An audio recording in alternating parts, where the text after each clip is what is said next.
Good evening. This is the Pngtv Live News Bulletin. I'm Belinda Cora. The refurbished House Independence, formerly known as the House of Assembly, is expected to be open to the public in April and will have exhibitions of the country's journey towards gaining independence. Gregory Avira with this report.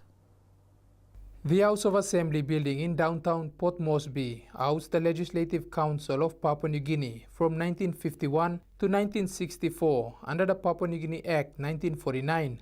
Shortly after independence in the year 1984, the legislature moved to the current Parliament House in Waigani. After just over 3 decades, the old House of Assembly has been given a facelift and will now serve as an historic exhibit. This timeline will give you the Principal Curator for the Museum and Art Gallery's Modern History section, Gregory Bablis, says the exhibition aims to give recognition to past leaders who were instrumental in the country's drive for independence. We have this old Parliament House exhibition coming up. It's an opportunity for us to commemorate our national leaders from a period just shortly after World War II into the early 1980s.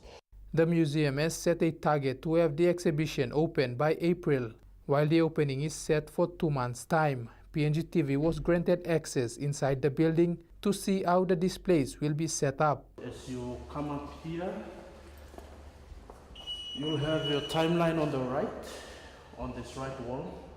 So this timeline will give you the chronological breakdown of the period immediately after World War II, from 1945-1946, when we had the Papua New Guinea Provincial Act. Based on the theme, Their Dreams, Our Future, the project team has been collecting materials for the exhibition. This will also include multimedia interactive displays. When you come inside here, so we have 3 state-of-the-art touch screens, which will be loaded with biographical content and other informational content relating to independence gifts. Meantime, the museum is extending an invitation for families of past leaders who are willing to provide materials for the exhibition to come forward. Gregory Avira, Pngtv Live. The United Nations, one of Papua New Guinea's major development partners, has a new resident coordinator, and he is Gianluca Rampolla. As part of state protocol, Rampolla today presented his credentials to Foreign Affairs Minister Rimbing Pato. In today's meeting, Rampolla and Minister Pato discussed areas to deepen strategic partnership between the government and the UN in realizing sustainable development goals together with the national development and peace-building priorities. Prior to his appointment as the highest-ranking UN official in PNG, Rampolla served in several UN field assignments in Africa, Europe, and the UN headquarters in New York City. Having run-down school facilities has been a major problem for many isolated schools within the nation's capital. One school within the city is calling on business houses and sponsors for support to help fix facilities in their school that are deteriorating and risking the lives of students and teachers. Florida Gulaseni with this report. A child cannot be denied the right to education, but on the other hand, do we have the proper facilities to cater for them? Sevesemora Primary School, located at Moresby, south of the city, at Vabukori, is in a bad state and needs urgent assistance. The school has been in existence since the 1970s, but has been given little or no attention over the years. Yeah, we did a great groundbreaking. Board of members for the school are raising concerns that with the free education policy now opening more doors for more students to enter schools, the facilities cannot cater and can be very risky for students and teachers. We see the numbers which are increasing into the school. As a board, the concern that we have is the building. The more the people coming in, it's a very risky thing that, especially when the buildings are run down. 3 million kinder project. Chair Lady of the board, Alice Adim, says last year in April, a 2.5 to 3 million kina project was initiated by the member for Moresby South for the redevelopment of the school with a groundbreaking ceremony, and is said to be rolled out this year after the DSIP funds are released. But while we're waiting, as you look around, there's a lot of risks involved right now. The classrooms themselves are not good. There's power lines, live wires, which We just have one of the electricians come over. He's trying to just disconnect that now. And the posts are hanging. Deem added that as the board, they have decided to seek urgent assistance while waiting for the project to take effect. Because of the state of the school and the classrooms and everything, infrastructure right now, it's affecting the learning as well. So we start to encounter behavior problems in school and learning problems, and it's a whole things that we have to deal with right now. She further made a call to the government to look more into building schools and improving facilities to help cater for the free education policy that is allowing a large number of students to be enrolled. Florida Gulaseni, Pngtv Live. The driver of the Hyundai PMV truck involved in the road accident that caused the death of a high school girl from Malabanga Secondary School in East New Britain Province last week will soon be arrested.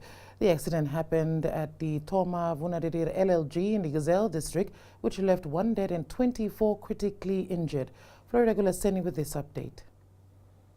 Police investigations found that the driver of the PMV involved in the accident was driving without a license, and the PMV was also unregistered. The accident occurred along the Toma Viviran Road on Friday, the 2nd of February, after the Hyundai PMV truck ran off the road down a steep slope due to brake failure. East New Britain Provincial Police Commander Chief Inspector Joseph Tabali confirmed with Pngtv Live today that traffic is now investigating the matter. PPC Tabali says the driver will soon be arrested and charged for driving an uninsured motor vehicle and also for dangerous driving causing death. Tabali says the families are still in shock over the accident and police are doing all they can to help. Meanwhile, the body of the 16-year-old girl is currently at the Vunapope General Hospital, awaiting a post-mortem to be done by tomorrow to establish the cause of her death. Those that are seriously injured and still hospitalized at the Nonga, Vunapope General Hospitals and Paparatava Hospital, while those with minor injuries discharged. Tabali sends his condolence to the families and friends of the late student that died and urges drivers of PMVs to ensure the lives of their passengers must be top priority. He further urged them to comply with the traffic rules and regulations, ensuring their vehicles are worthy enough to be on the road. Pngtv Live will bring you more on this developing story. Florida Gulaseni, Pngtv Live. Over 5,000 state claims cases are still before the courts. These are cases in which individuals or organizations have taken the state to court and vice versa. With a large number of cases in this court track, the Judicial and Legal Services Commission has appointed a new judge from Botswana to assist in dealing with these cases. Gregory Avira reports. 15th August 1975. Newly appointed Judge Justice Owaile Dingaka has served in the Botswana High Court for 15 years. At the time of his appointment, Justice Dingaka was serving as a judge to the Residual Special Court of Sierra Leone in Africa.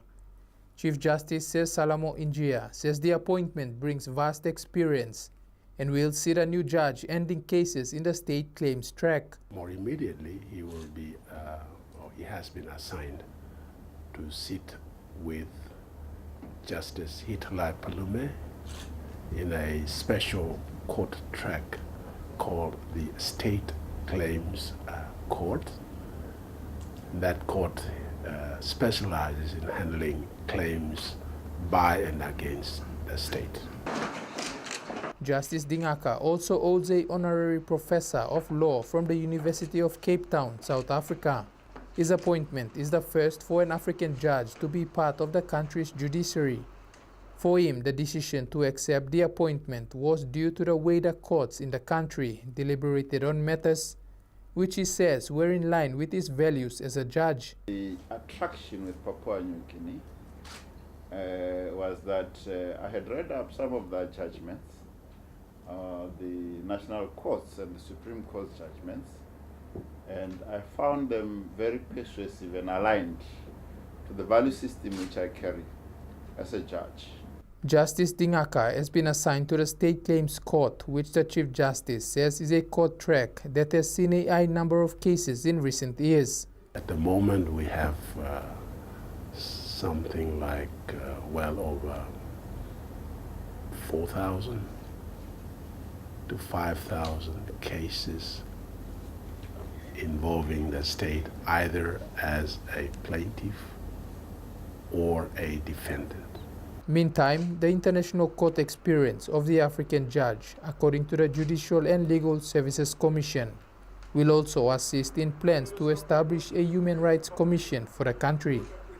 Gregoria Vera, Pngtv Live. You're watching Pngtv Live News Bulletin. More after these messages.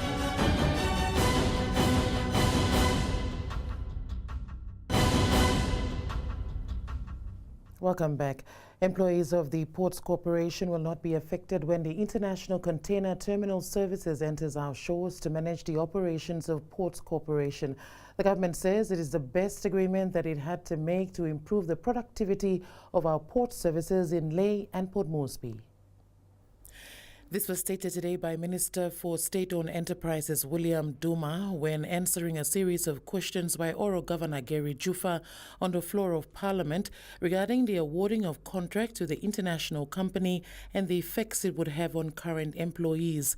Mr. Duma explained to the House that ICTS has a proven record of operating ports such as the one in Melbourne, Australia, and is concerned with comments made against the performance of the international company.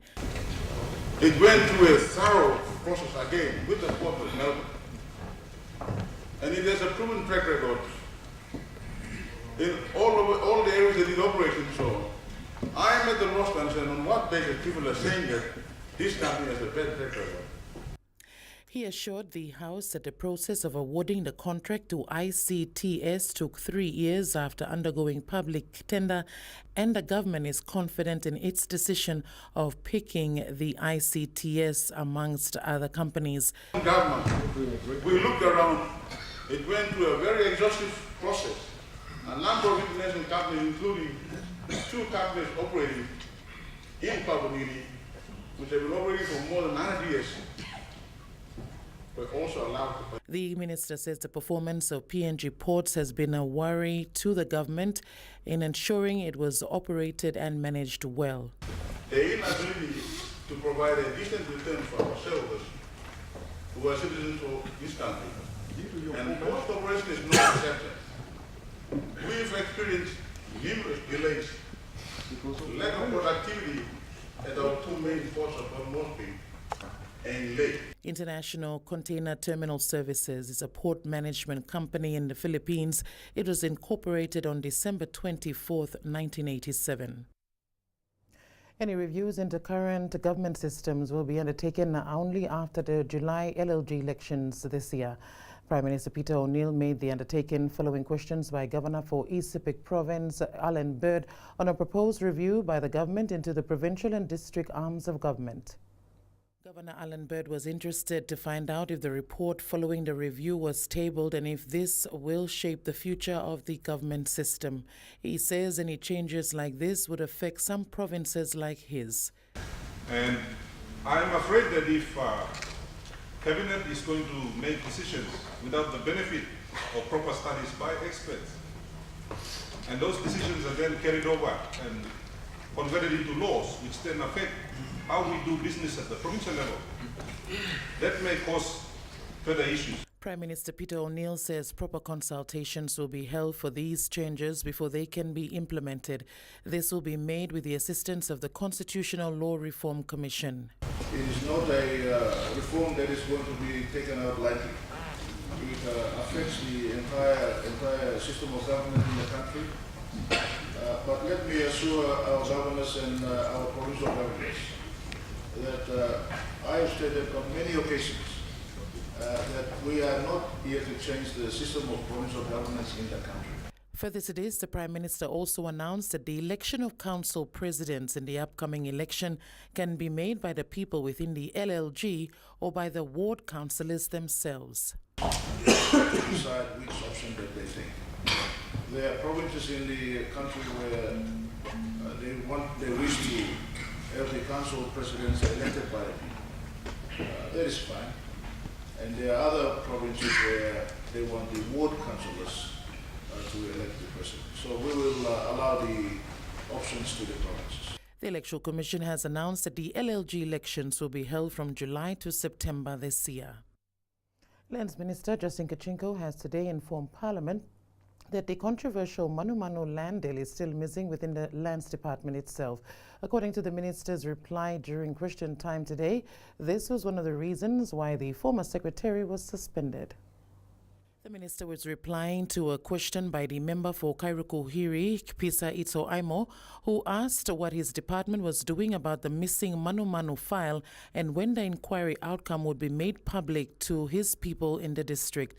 Minister Justin Kachinko says the facts behind the missing file implicated the former secretary, which resulted in his sidelining, and ensured the House that his department will locate the files immediately.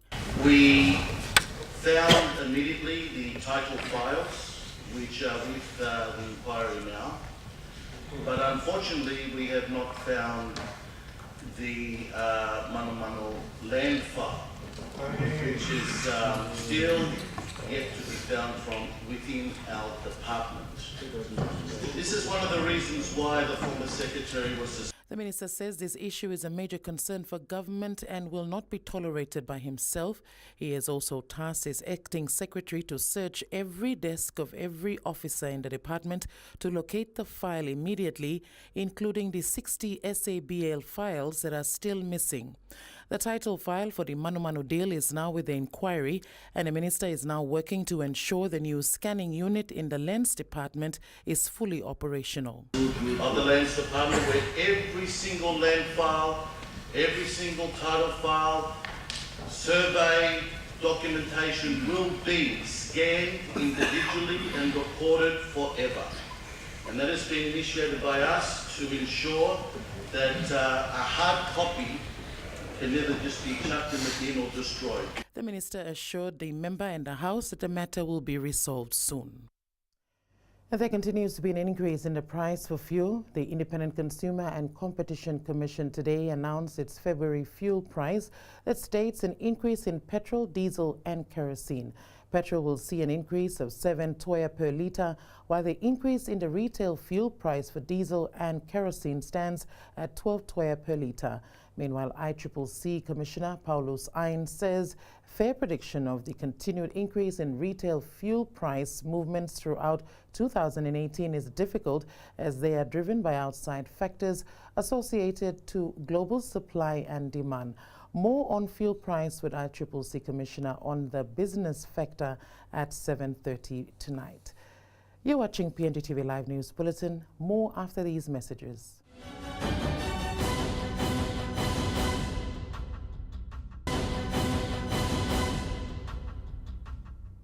Welcome back. You're watching Pngtv Live News Bulletin.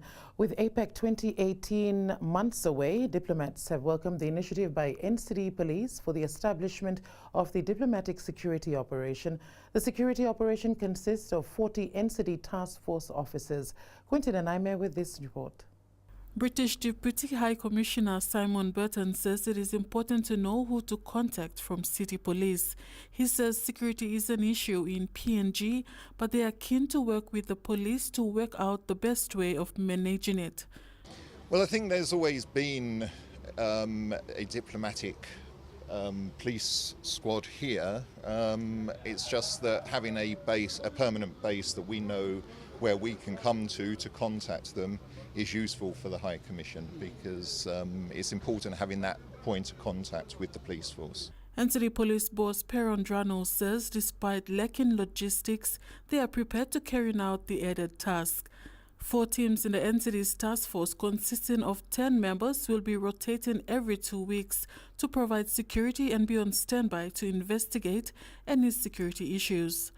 So at least every section will be doing the same job. But at the same time, we're not leaving NCD without police. They'll be there doing their job as well. So we're trying to cover both responsibility. Drano highlights the diplomats assist greatly in developing this nation, and their security in moving freely around must be prioritized. The task force team is based at the Gordon's police station. Drano clarifies that this security operation will assist any member of the international community and not only restricted to the embassies. Well, they attend to the complaints from any international community, including the diplomatic core staff, as well as provide security. If there is a threat of breaking into certain embassy, they call them. So yeah, they'll do normal police work, but dedicated to those groups. The Indonesian embassy has come on board to assist with funding for stationery for the office. Quintina Naime, Pngtv Live. Madang Governor Peter Yama has presented a provincial budget of 329 million kina for 2018 to Treasurer Charles Abel. Governor Yama is planning a crackdown on businesses and companies who have been failing to pay taxes and royalties to the provincial government. Kaligan Tanda with this report. This budget is for the people. Previously, all the budget was for the administration. Governor Peter Yama, in his presentation to Treasurer Charles Abel, stressed his intentions to improve internal revenue for his province, which he believes has never been done before. He highlighted some of the major business ventures he was targeting in the province, including the Ramu Nickel project, which commenced production in 2012. For the first time, Ramu Nickel is now paying a dividend. I put pressure on them, so they're coming with some money. So that also would help us a bit. And also I'm putting pressure on Ardituna. For the last how many years they have been running operations, and they've been having a lot of companies, subsidiary companies, and they've become bigger in this country from a small, tiny company. And yet they have not paid one single money to the government of Madang. Yama informed the Treasurer that he was putting pressure not just for the companies to pay monies to the Madang provincial government, but for the national government coffers as well. He is also taking steps to engage lawyers to review MOUs and MOAs signed by previous governments with companies to see if there are outstanding obligations owed, such as tax credit schemes. Some area where there's tax credit schemes we should have applied, we never apply, has been prolonged, and they take advantage of all this. So I'm taking on board everything, including logging and everything. So it's not only one area, all the other business I'm looking into it, including BAT, British American Tobacco. Treasurer Abel, in accepting the budget, stated that his government would continue the partnership with Madang through its initiatives in the province. Particular initiatives within the 2018 budget, we must remain focused and vigilant so that the commitments that we make to the provincial governments, local level governments and our people continue to be met. And it is a partnership that involves everybody, as I've been explaining, and the public servants on the ground, the provincial administrations, all the way up to we central agencies. This is a challenge before us, but it is something that we are determined to do. In closing, Governor Yama thanked the Treasurer and the Prime Minister, Peter O'Neill, for the road projects earmarked for Madang, along with the Madang Airport upgrade. Kalagantanda, Pngtv Live. Finally to sports, and a newly appointed cricket PNG national coach Joe Dawes arrived in Port Moresby with a challenging task ahead of assisting the Hebo PNG Barramundis, City Pharmacy PNG Lewas and Hebo PNG Under-19 Garamuts in upcoming tournaments. Florida Golaseni with this update. Dawes, who played first-class cricket for Queensland and Middlesex, has made his career as a coach since his playing career was cut short due to a knee injury in 2005.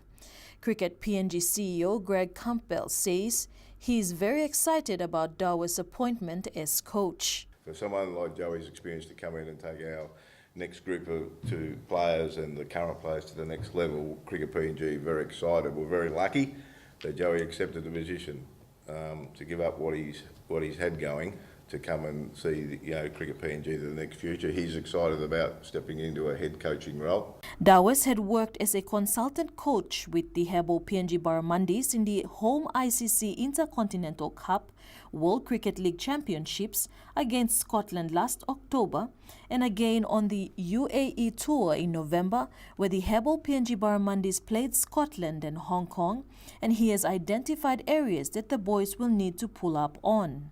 Yeah, those Scotland games, and then our tour to Dubai, we identified some areas that we needed to work on. Spin was a big issue. Obviously, being in Dubai, playing on their wickets, and Sharjah exposed that we've got some work to do with our batters and spinners. So, they've been working pretty hard on that, and we put a program in place while I've been away at the Big Bash.